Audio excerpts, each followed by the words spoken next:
Caríssima amiga Janaína Pascoal, particular, grande professora, grande deputada, como eu faço em todos os programas, eu ofereço um livro.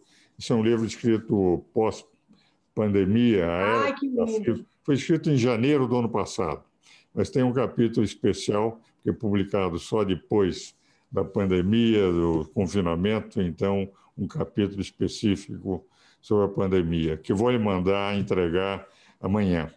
Agora, o Janaína, Obrigada, professor. Janaína, uma preocupação. Quer dizer, você indiscutivelmente hoje é uma espécie de reserva moral da nação.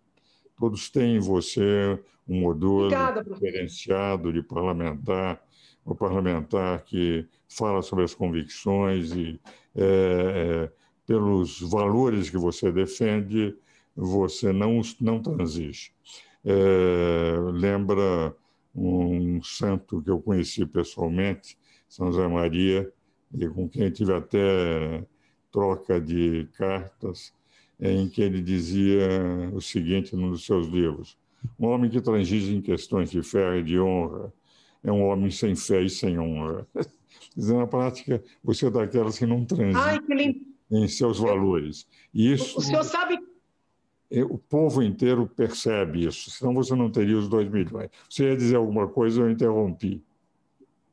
sim, que quando eu comecei a batalhar pelo impeachment, né, eu recebi muitas mensagens e várias pessoas me falavam sobre o santo, né, José Maria Escrivá, né, que é o sobrenome, né, é o Exatamente, Escrivá, não é isso?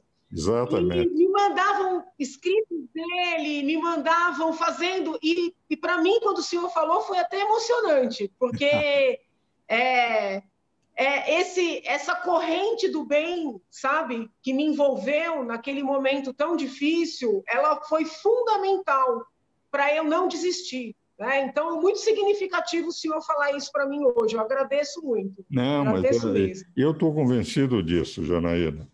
Você representa uma reserva moral para o país. Então, eu vou entrar agora numa questão política. Tá. O partido, o PSL, fala na expulsão de bolsonaristas pelo fato de ter havido aquela cisão, aquela briga entre o presidente do partido, o presidente da República, e você, enfim, vinculada ao partido. Eu gostaria de saber como é que você vê, neste momento, esta realidade política dentro do partido e essa cisão entre aqueles que eram favoráveis ao presidente, deixaram de ser favoráveis ao presidente, e aqueles que continuam favoráveis, mas todos dentro do mesmo partido.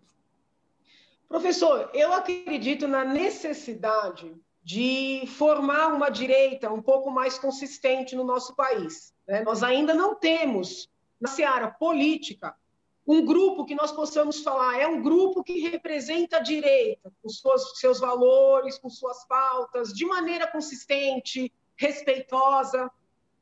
E eu entendo que esse trabalho é longo, ele é um trabalho de tolerância. Se nós seguirmos dividindo e expulsando, nós atrasaremos esse trabalho. Então, essa cisão que existe no âmbito federal, existe aqui no âmbito estadual também. A bancada do PSL na Assembleia também é dividida. E eu fico ali no meio, sabe? Tentando procurar aspectos que sejam coincidentes para os dois lados, para tentar unir esses dois lados. Eu tenho muito medo dessas muitas divisões, expulsões, guerras, às vezes violentas, entre os direitistas. Eu tenho medo que essa situação acabe trazendo uma esquerda de volta para o poder. Né? Da mesma maneira que os bolsonaristas têm que entender que Bolsonaro não chegou lá sozinho ou só com o grupo mais parecido com ele, essas pessoas que se afastaram e que hoje atacam muito o presidente precisam entender que um ataque generalizado, sabe, sem consistência, sem foco, só enfraquece a direita e fortalece a esquerda.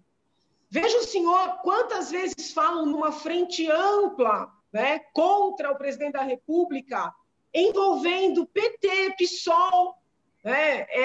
Para mim, com todo respeito, e eu dialogo com todo mundo, ouço todo mundo, tenho uma atuação muito urbana dentro da Assembleia, mas eu não vou fazer frente ampla com o PT, não tem a menor possibilidade. Então, eu penso que esses princípios precisam nortear. E eu sou flagrantemente, radicalmente contrária a expulsar, né, esses parlamentares. Eu tenho uma relação muito positiva com aqueles que não são bolsonaristas também, mas não me furto de dizer que eles estão errando. Eles estão errando, estão enfraquecendo a bancada, estão enfraquecendo o partido e estão enfraquecendo a direita. Por isso eu sou contrária a essas expulsões. Você sabe que esse comportamento, Janaína, é o comportamento que me parece adequado no verdadeiro político, naquele que é não um político carreirista, mas aquele que pretende estar a serviço da pátria. Eu me lembro que durante 10 anos eu fiz um programa com a Maria Lídia chamado Gazeta ao Meio-Dia. Toda quarta-feira eram sempre alguém do PT e eu, Cláudio Lembo, etc., dividíamos. Então, era Genuíno, Dirceu, o pessoal do Lula, o pessoal, enfim, o pessoal todo do PT, e do nosso lado estávamos eu, o Lembo, o Wagner, o próprio Mário Covas ficava. E nós sempre nos respeitamos muito no debate. Basta dizer que, sem nunca concordar com as teses do PT, nós saímos abraçados. O Mercadante, inclusive, tornou-se um grande amigo. Quando o Ives foi para o TST, ele foi o relator, para o CNJ, ele foi o relator, e dizia, olha, o simples fato de ser filho do Ives, que sempre contestou todas as minhas teses, é o suficiente para mostrar a idoneidade. Eu acho que na política não há necessidade da agressão. Na política você tem que defender ideias. As ideologias quase sempre são corruptelas das ideias. E a corruptela das ideias leva à radicalização. Isso que você está dizendo, de que você pode se dar bem, mas não permite que as coisas se radicalizem e partem para a violência ideológica, e, ao mesmo tempo, não permite o que é fundamental na política. A política é fundamentalmente diálogo.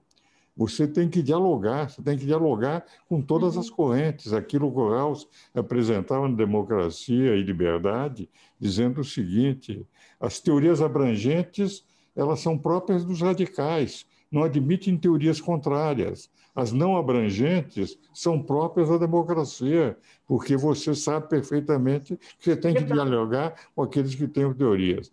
Por isso é que eu acho que sua posição é corretíssima. Mas agora, nesse final de programa, nós temos mais 3 minutos, eu queria saber o seguinte, Janaína, todos falam que você poderá sair candidata a senadora.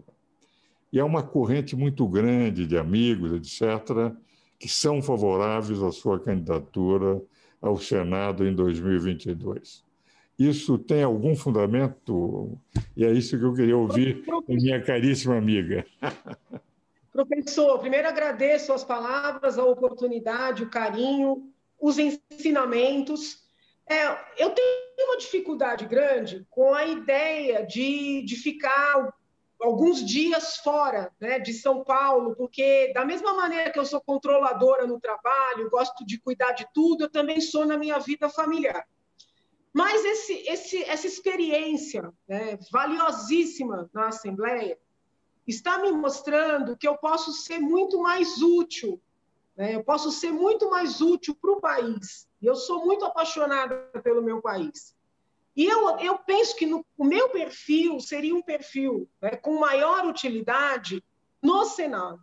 Então, é um desejo, sim, né, para poder trabalhar mais e melhor pelo país, concorrer ao Senado. Agora, nós ainda temos 2 anos, né? A nossa vida pertence a Deus em todos os sentidos, então eu vou observar, né? Vou orar, pedir orientação, Mas, assim, eu tenho essa convicção, sabe? A Assembleia limita muito o trabalho do parlamentar estadual, limita muito. O Tribunal de Justiça, falo isso com muito respeito para a reflexão, cerceia muito o deputado estadual. Existe, infelizmente, uma cultura de que o deputado tem que se limitar a dar nome de rua. É triste eu dizer isso, eu digo isso com tristeza, porque eu não acredito nisso. Eu não leio a Constituição Federal com essas limitações, nem a Constituição Estadual. Entendo que o deputado estadual pode muito mais, porém, né, é muito cerceado. E eu preciso trabalhar pelo país. Né? Esse que é o ponto. Então, existe sim essa pretensão. Agora, o futuro a Deus pertence, professor. Olha, minha querida Janaína, seria uma excepcional senadora para o país. Nós somos pessoas com convicções, com ideais, como aqueles que a minha querida amiga tem, de tal forma que, ao encerrar o programa, telespectadores, tem um grande nome para o Senado Federal, que é a deputada Janaína. Muito obrigado por sua presença. Saúde para o senhor, para a esposa, para os filhos, para os netos e para todos que nos seguem. Muito obrigada. Muito obrigado. Deus abençoe. Gratíssimo. Obrigada, professor. Obrigada. Meus caros telespectadores, espero-os novamente no próximo domingo.